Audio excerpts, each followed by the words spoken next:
Traibal Belt and Block ayin berekhai hapfeinani thapfeinaiku thabaiनो eviction खालामनांगौनि दाबि दैखांदों।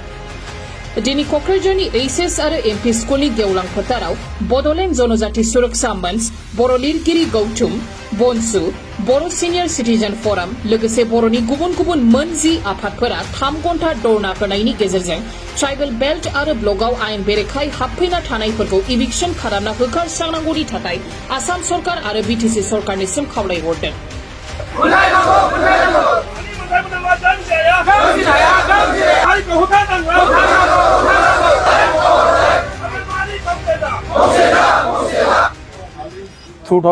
Fry आमार tribal बेल्टफोरा जिमान एनक्रोचमेन्ट আছে তেওঁলোকক মানে ইভিকশ্যন কৰিব কাৰণে আমি দাবী কৰি আহিছোঁ। তাৰ মাজতে যোৱা 6 ডিচেম্বৰ 2019 অসমৰ মাননীয় গুৱাহাটী উচ্চ ন্যায়ালয়ে ট্ৰাইবেল বেল্ট ব্লকত যিমান এনক্ৰোচমেন্ট আছে তেওঁলোকক খেদিবৰ কাৰণে মানে নিৰ্দেশ জাৰি কৰিছিল। সেই হিচাপত আসাম চৰকাৰ আৰু ব্ৰিটিছ চৰকাৰে এই অৰ্ডাৰটো পালন কৰি ইভিকশ্যন কৰিব লাগিছিল, কিন্তু কৰা নাই আজিলৈকে। আৰু যোৱা 25 তাৰিখ মে' মাহত আকৌ মাননীয় গুৱাহাটী উচ্চ ন্যায়ালয়ে বিটিচি চৰকাৰক আকৌ নিৰ্দেশ দিছে যে অতি সোনকালে যিমান বৰ এনক্ৰোচমেন্ট হৈছে ট্ৰাইবেল বেল্টত তেওঁলোকক খেদিব লাগে। সেই সময়ত বিটিচি চৰকাৰৰ পৰা প্ৰিন্সিপাল ছেক্ৰেটাৰী ৰিপ্ৰেজেণ্ট কৰিছিল ব্ৰিটিছ চৰকাৰ হৈ। প্ৰিন্সিপাল ছেক্ৰেটাৰীয়ে তেতিয়া এফিডেভিট কৈছিলে যে ব্ৰিটিছ চৰকাৰে ইতিমধ্যে 300 বিঘা মাটি দখলদাৰীৰ পৰা মুক্ত কৰিছে বুলি তেওঁলোকে এফিডেভিট কৈছিলে, কিন্তু ভুৱা এফিডেভিট দিছে তেওঁলোকে। কোনো ঠাইৰ পৰা কোনো মাটি ব্ৰিটিছে আজিলৈকে 300 বিঘা মাটি এনক্ৰোচমেণ্টৰ পৰা উদ্ধাৰ কৰা নাই। তেওঁলোকে ভুৱা এটা এফিডেভিট দিছে। সেইকাৰণে আমি তেওঁলোকক বিশ্বাসত লোৱা নাই যে তেওঁলোকে যে বেল্ট ব্লকৰ পৰা যে ইলিগেল এনক্ৰোচাৰবিলাক মানে এভিকশ্যন কৰিব, আমি বিশ্বাসত লোৱা নাই।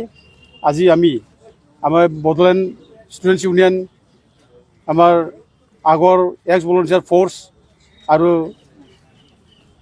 মানে United tribal organisation, all tribal students union আৰু ৰাইটাৰ্ছ একাডেমি গোটেই মানে ট্ৰাইবেল সংগঠনৰ লগ লাগি আজি 12 জুনত এটা ধৰ্ণা কাৰ্যসূচী লোৱা হৈছে যে এই কাৰ্যসূচীৰ দ্বাৰা যাতে বিটিচি চৰকাৰে যাতে অতি শীঘ্ৰে যিমান বৰ ট্ৰাইবেল বেল্ট ব্লকসমূহত ইলিগেল অবৈধভাৱে ভূমি দখল কৰি আছে তেওঁলোকক খেদি পঠিয়াব লাগে।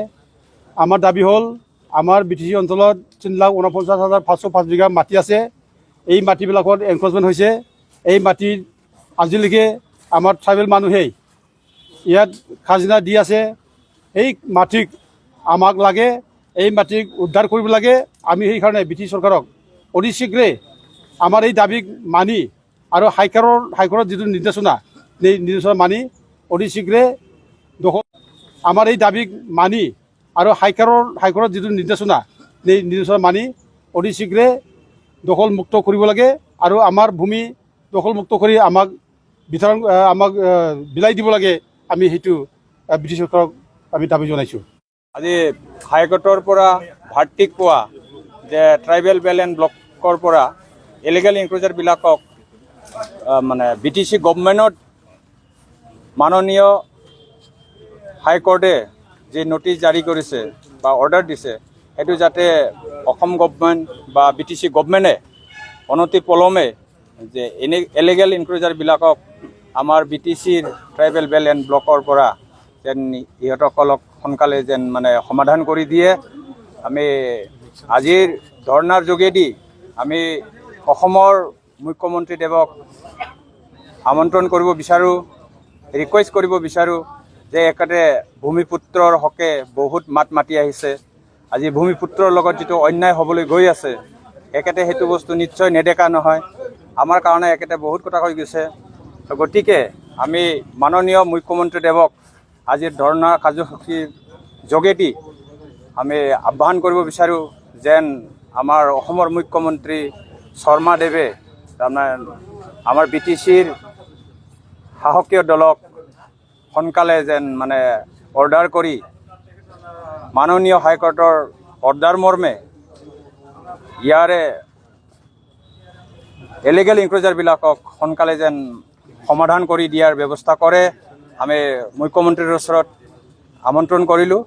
আৰু যদি সোনকালে সেইটো কাম নকৰে তেনেহ'লে সুদূৰ শেষত গৈ আছু আন্দোলনৰ যিটো 6 নম্বৰ দফা আছিলে পিছত গৈ সেইটো বহুত মানে অগ্নিগৰ্ভা ৰূপ ধাৰণ কৰিলে। 30 বছৰ 35 বছৰ পিছত ফাইনেল ভাৰ্ডিক্ট ওলোৱাৰ পিছত এতিয়া আমি বিদেশী বহিষ্কাৰৰ নামত NRC কলিও একো মানে হিলাব পৰা নাই। শেষত গৈ তাৰমানে আমাৰ অসমত জ্বলিলেহে।